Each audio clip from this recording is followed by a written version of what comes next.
نحمدہ ونصلی ونسلم علی رسولہ الکریم اما بعد فاعوذ باللہ من الشیطان الرجیم بسم اللہ الرحمن الرحیم۔ اللہ رب العزت اپنے خالق و مالک کی بے حد تعریف، حمد، ثنا اور اس کے پیارے حبیب نور مجسم سرکار دو عالم صلی اللہ تعالی علیہ وآلہ وسلم کے حضور دل کی گہرائیوں سے بڑی ہی عاجزی اور محبت سے ہدیہ درود اور سلام کے بعد آج کی یہ عظیم الشان عالمی تصوف خواجہ اجمیر عالمی تصوف کانفرنس جو مخدوم امم سید الاولیاء حضور داتا گنج بخش علی حجویری رحمۃ اللہ تعالیٰ کے جوار میں انعقاد پذیر ہے، اس میں تشریف فرما تمام ہی قائدین، منتظمین، بالخصوص وزیر مذہبی امور جناب حضرت سید الحسن شاہ صاحب، بہت ہی محترم جناب ڈاکٹر سید طاہر رضا صاحب بخاری ڈائریکٹر جنرل اوقاف، اور علماء کرام، مشائخ اعظام اور حاضرین محترم۔ مختلف موضوعات پہ آپ نے مقالہ جات سماعت فرمائے، تقاریر اور بیان آپ نے سماعت کیے۔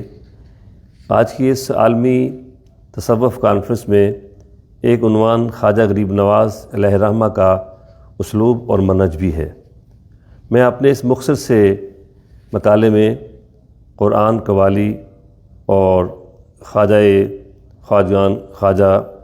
معین چشتی اجمیری کے حوالے سے چند معروضات عرض کرنا چاہوں گا، سماعت فرمائیے۔ ذرائع ابلاغ کی فراوانی کے عہد میں آج کل دعوت دین کے لیے کتابیں لکھی جاتی ہیں، مگر دلوں کے ورق کورے کے کورے رہتے ہیں۔ تنظیمیں اور ادارے منظم کیے جاتے ہیں، مگر افراد ملت کا انتشار ہے کہ بڑھتا ہی چلا جاتا ہے۔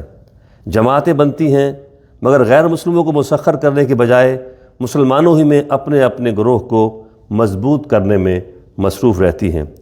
گروہ پھیلتے مگر فرد تنہا ہوتا چلا جاتا ہے۔ نفرت کی کینچیاں یوں چلتی ہیں کہ رابطوں اور رشتوں کی ایک ایک تار کٹتی چلی جاتی ہے۔ ان حالات میں اگر آپ کو بتایا جائے کہ ایک حق کا داعی اور دین کا مبلغ ایسا بھی تھا جو یکا و تنہا آیا، دور دراز کا سفر طے کر کے آیا، جہاں آیا وہیں کا ہو رہنے کے لیے آیا، جماعتوں، جتھوں، حزبوں اور لشکروں کے بغیر آیا، رسالوں اور کتابوں کے سیاہ حرفوں کی بجائے دل کی روشن کتاب لے کر آیا، نفرتوں کے خارزاروں کے جواب میں محبتوں کے گلاب لے کر آیا، ذلت میں ڈوبے ہوئوں کے لیے عظمتوں کا نصاب لے کر آیا۔ جب آیا تو بادشاہ کے محل کے سائے میں نہیں بیٹھا، اس نے اپنی تبلیغی مساعی کے لیے کوئی بہت بڑا دفتر اور سیکریٹریٹ قائم نہیں کیا، وہ ایک جھونپڑی میں ٹھہرا مگر محلات والوں سے اونچا کہلایا۔ اس کی سادہ زندگی اور شہد سے میٹھے بول دلوں میں اترتے چلے گئے۔ اس کی پاک نگاہوں کی زد میں جو آتا گیا پاکیزگی پاتا گیا۔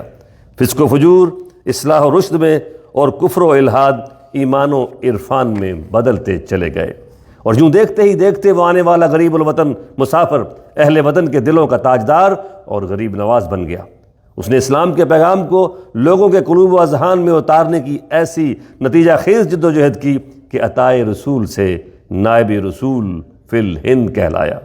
اس نے اپنے جسم و جان، قلب و روح، افکار و گفتار اور اخلاق و کردار سے دین کی ایسی مدد فرمائی کہ اس کا نام نامی اسم گرامی سید معین الدین حسن اس میں بامسمہ بن گیا۔ شاید آپ کو یقین نہ آئے، مگر یہ سچ اور قطعی سچ ہے کہ اس ایک اکیلے داعی اسلام نے لاکھوں انسانوں کو کلمہ پڑھا دیا، انسان بنا دیا۔ اس کی تعلیمات کی اثر آفرینیوں کا یہ عالم ہے کہ قریب 8 صدیاں ہونے کے بعد بھی اس کے فیض کا دریا جاری ہے، اور بقول لارڈ کرزن پورے ہندوستان پر ایک قبر حکومت کر رہی ہے۔ دلوں کے فاتح کا نام ہی سلطان الہند خواجہ خواجگان غریب نواز خواجہ معین الدین حسن سنجری اجمیری رحمۃ اللہ تعالی علیہ۔ آپ کی ولادت 534 ہجری میں نیشہ پور کے قریب سنجر میں ہوئی۔ والد گرامی کا نام سید غیاث الدین حسن اور والدہ ماجدہ سیدہ ام الورا تھیں۔ 548 میں والد بزرگوار اور 550 میں والدہ ماجدہ کا وصال ہوا۔ ترکے میں ایک باغ اور پن چکی ملی۔ 2 سال تک کھیتی باڑی میں مصروف رہے۔ 552 میں ایک مجذوب درویش شیخ ابراہیم قندوزی رحمۃ اللہ تعالیٰ علیہ باغ میں تشریف لائے۔ آپ کی مہمان نوازی اور نیاز مندی دیکھ کر سوکھی روٹی کا ایک ٹکڑا عطا کیا، جس کے کھاتے ہی پاک باز نوجوان معین الدین حسن کے باطن میں درد و سوز اور ذوق و شوق کا ایک سمندر امڈ پڑا۔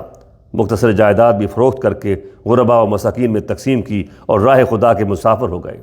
سمرقند و بخارا کی درسگاہوں سے مروجہ علوم حاصل کیے، قرآن پاک حفظ کیا، مگر آتش شوق بڑھتی چلی گئی۔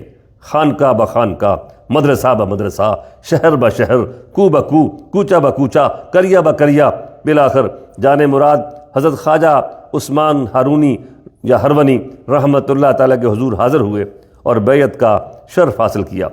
شیخ کامل نے باطنی توجہ سے پہلے ہی مرحلے میں عرش اعلیٰ تک پہنچا دیا، معرفت الہ کے انوار و تجلیات سے سینے کو معمور کیا، اور پھر مرید محبوب کو ساتھ لے کر بصد ادب و نیاز بارگاہ رسالت مآب صلی اللہ علیہ وآلہ وسلم میں حاضر ہوئے۔ روضہ رسول سے وعلیکم السلام یا سلطان المشائخ بحر و بر اور کعبۃ اللہ سے ہم نے معین الدین کو قبول کر لیا ہے کی ندائے دل نواز سنی۔ بارگاہ الوہیت اور دربار رسالت میں شرف و قبولیت دلانے کے بعد شیخ ہارونی رحمۃ اللہ تعالیٰ علیہ مرید صادق کو اپنے ساتھ لے آئے۔ عرصہ دراز تک معرفت اور طریقت کے اسرار و رموز کے تجربات و مشاہدات سے گزارنے کے بعد پھر حرمین شریفین کی حاضری کا حکم فرمایا۔ اس مرتبہ جب اکیلے دربار نبوی صلی اللہ علیہ وآلہ وسلم میں حاضر ہوئے تو بارگاہ رسالت مآب صلی اللہ علیہ وسلم سے حکم ملا، معین الدین ہم نے ملک ہندوستان تمہارے تصرف میں دیا، ہندوستان جاؤ اور اجمیر کو اپنا مستقر بناؤ۔ اجمیر کو نہ جاننے کے بارے میں تشویش ہوئی تو ایک روحانی انار پر گلوب کی صورت میں مدینہ پاک سے اجمیر تک کا سارا راستہ واضح طور پر دکھا دیا گیا۔ جناب رسول اللہ صلی اللہ علیہ وسلم سے براہ راست تبلیغ دین کے حکم نے کامیابی کا یقین اور ایک سرور اور سرشاری کی کیفیت پیدا کر دی۔ یوں سعادت ابدی اور خوشخبری پا کر شاہداں و فرحاں مرشد کامل کے حضور حاضر ہوئے اور پیغام مصطفیٰ کریم صلی اللہ علیہ وسلم کے بارے میں عرض کیا۔ مرشد کریم نے بھی اس سعادت ابدی پر مبارکباد دی اور دعاؤں اور تبرکات کے ساتھ روانہ کیا۔ حضور خواجہ معین الدین چشتی اجمیری رحمۃ اللہ تعالیٰ اپنے آقا و مولا رسول رحمت صلی اللہ علیہ وسلم کے فرمان ذیشان اور مرشد حق کی دعاؤں کے سائے میں سبزوار، ہرات، بلخ، ملتان ہوتے ہوئے لاہور جا پہنچے۔ لاہور میں سید حجویر دادا گنج بخش علیہ الرحمہ کے مزار پر انوار پر چلہ کش رہنے کے بعد اجمیر پہنچے، کیونکہ اجمیر ہی ان کے دعوتی کام کے لیے مرکز قرار پایا تھا۔ وہاں ان دنوں چوہان راجپوت رائے پرتھوی راج کی حکومت تھی۔ آپ نے جب سچ، سادگی، محبت کے پیغام کو عام کیا تو دلوں کی دنیا بدلنے لگی۔ ذات پات کی اونچ نیچ اور رسم و رواج کی زنجیروں میں جکڑے ہوئے انسانوں کے لیے اسلام مساوات، اخوت اور امن و سلامتی پر مثبت پیغام ایک سماجی انقلاب کا سبب بن گیا۔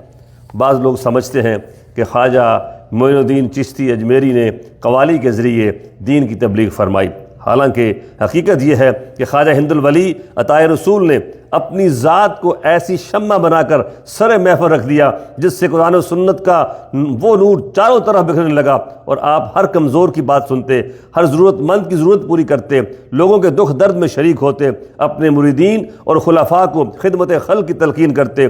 قرآن و سنت کا نور اور خدمت خلق کا سوز ہی تھا، وہ سرمدی نغمہ تھا جس نے اہل ہندوستان پر ایک وجد کی کیفیت طاری کر دی تھی، اور وہ دیوانہ وار اپنے گلوں سے زنار اتار کر قرآن حمائل کرنے لگ گئے تھے۔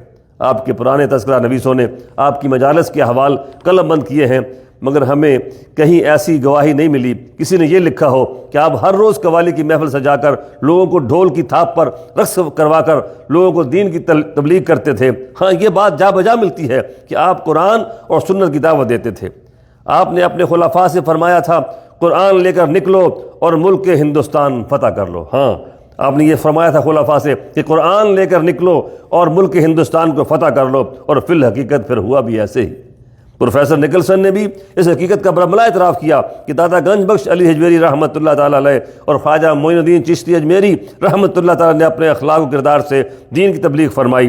ہندوستانی سرزمین کو تو بادشاہوں نے فتح کیا، مگر عوام کے دلوں کو یہ درویش ہی فتح کر پائے۔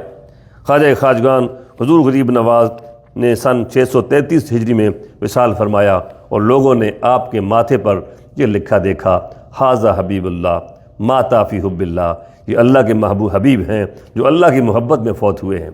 آپ کا مزار پرانوار آج بھی مرجع خلائق ہے، چار دانگ عالم سے لوگ حاضر ہوتے ہیں اور روحانی تشنگی بجھاتے ہیں۔ نفرت و تعصب اور دہشت گردی کے مسموم فضاؤں میں ضرورت ہے کہ مسلم ملت عمومی طور پر اور مسلمانان پاکستان اور ہند، مسلمانان پاک و ہند خصوصی طور پر حضور غریب نواز رحمۃ اللہ علیہ کے پیغام محبت کو عام کریں، تاکہ ایک بار پھر اسلام کی امن، سلامتی اور خدمت خلق والی شناخت بحال ہو سکے اور ملت اسلامیہ اپنا کھویا ہوا وقار بحال کر سکے۔ بہت شکریہ۔ والسلام علیکم ورحمۃ اللہ وبرکاتہ۔